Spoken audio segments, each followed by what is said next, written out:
Welcome to AB tutorial. ఇక మనం ఈరోజు వచ్చేవాటికి ఆంధ్రప్రదేశ్, తెలంగాణ రాష్ట్రాలు, అదేవిధంగా సెంట్రల్ గవర్నమెంట్కి సంబంధించినటువంటి ఇది జాబ్స్కి సంబంధించి ఇది డిపార్ట్మెంట్కి సంబంధించినటువంటి కంప్లీట్ డీటెయిల్స్ అయితే ఈ యొక్క వీడియోలో చూద్దాం. సో ముందుగా ఎవరైనా మన ఛానల్ ఇంకా సబ్స్క్రైబ్ చేసుకున్నట్టయితే సబ్స్క్రైబ్ చేసుకోండి. సో ఇక్కడ వచ్చేవాటికి దేశవ్యాప్తంగా మనకు సంబంధించి కేవీలో వచ్చేవాటికి నవోదయ స్కూళ్ళలో 3,000కి పైగా భర్తీకి నోచుకున్న ఉపాధ్యాయుల పోస్టులు అంటూ ఇక్కడ కేవీలో మొత్తం 12,000 వేకెన్సీస్ ఉన్నాయంటూ ఇక్కడ రావడం జరిగిందనమాట. సో మనం చూసుకున్నట్లయితే ఇక్కడైతే కేంద్రీయ విద్యాలయాలు, నవోదయ పాఠశాలలో వేలాది ఉపాధ్యాయుల పోస్టులు అయితే ఖాళీగా ఉన్నాయన్నమాట.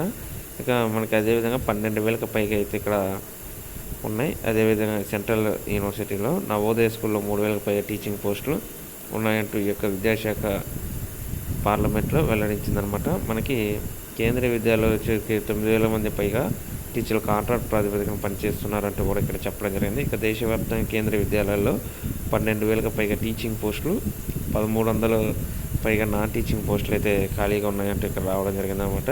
ఇక మనకి స్టేట్ వైజ్ చూసుకున్నట్లయితే తమిళనాడుకి సంబంధించి, కర్ణాటకకు సంబంధించి, అదేవిధంగా మధ్యప్రదేశ్కి సంబంధించి ఇక్కడైతే రావడం జరిగింది. జార్ఖండ్లో అయితే అత్యధికంగా ఉన్నాయంటూ ఇక్కడ చెప్పడం జరిగిందనమాట.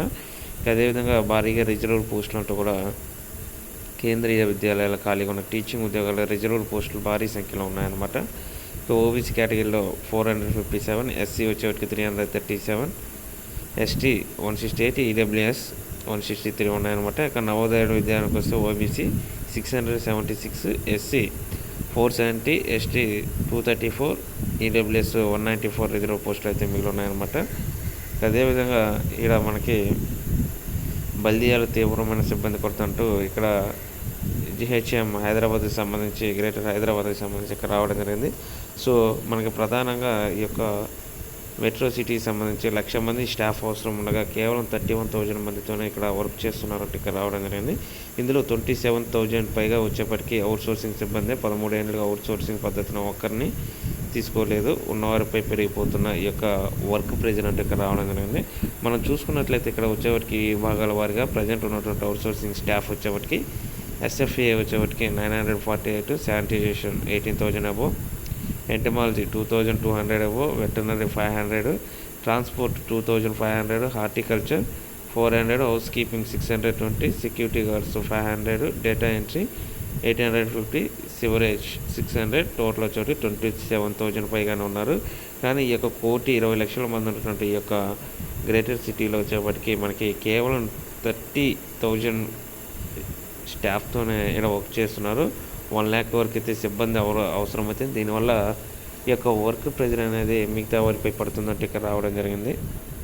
ఇక మనకి అదేవిధంగా తెలంగాణ రాష్ట్రానికి సంబంధించి VRALకి ఇచ్చిన హామీ ఏమైంది, దీనిపై చిత్తశుద్ధి లేదంటూ ఈ యొక్క VRALకి సంబంధించి మనం ఎప్పటి నుంచో చెప్పడం జరిగింది. వీళ్ళ గురించి ఎప్పుడు ఎటువంటి చిన్న అప్డేట్స్ వచ్చినా మనం చాలా క్లియర్గా చెప్పడం జరిగింది అనమాట. రెవెన్యూ వ్యవస్థలో వీరు అన్నిటికంటే లాస్ట్లో ఉంటారనమాట, విలేజ్ రెవెన్యూ అసిస్టెంట్లు. అయితే వీరి గురించి రాష్ట్ర సర్కార్ అయితే పట్టించుకోవట్లేదంటూ దీనికి సంబంధించి వీరు పే స్కేల్ కానివ్వండి, వీరి యొక్క వారసులకు సంబంధించి ఉద్యోగాలకు ప్రమోషన్స్కి సంబంధించి ప్రకటించి 2 years అయిందనమాట. దీనికి సంబంధించి ఎటువంటి నిర్ణయం అయితే ఇప్పటికీ తీసుకోలేదంటే వీరైతే ధర్నాలు అయితే ప్రజెంట్ చేయడం జరుగుతుంది.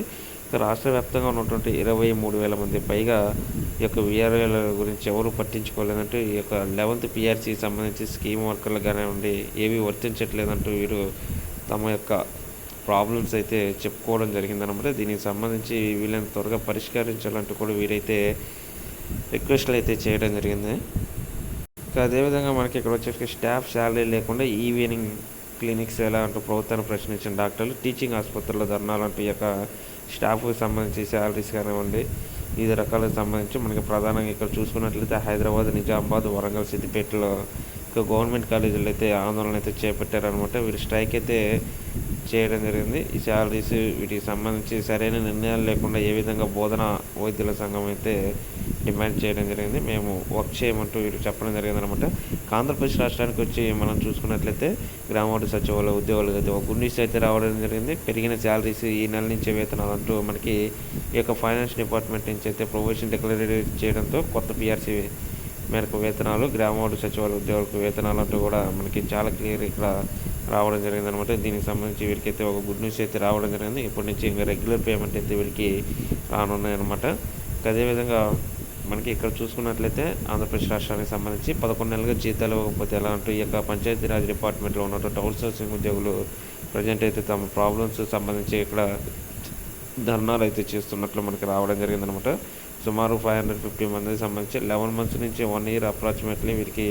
అదేవిధంగా దీనికి సంబంధించి టెక్నికల్ అసిస్టెంట్ ఎవరైతే ఉన్నారో వాళ్ళు కానివ్వండి, ఇంకా 3500 పైన వీళ్ళు నష్టపోతున్నారు అంటూ కూడా దీనికి సంబంధించి కూడా ఇక్కడ రావడం జరిగింది. సో ఇది ఈరోజు ప్రధానంగా మనకి ఆంధ్రప్రదేశ్ తెలంగాణ రాష్ట్రాలకు ఉన్నటువంటి అప్డేట్స్ అనమాట. Thank you.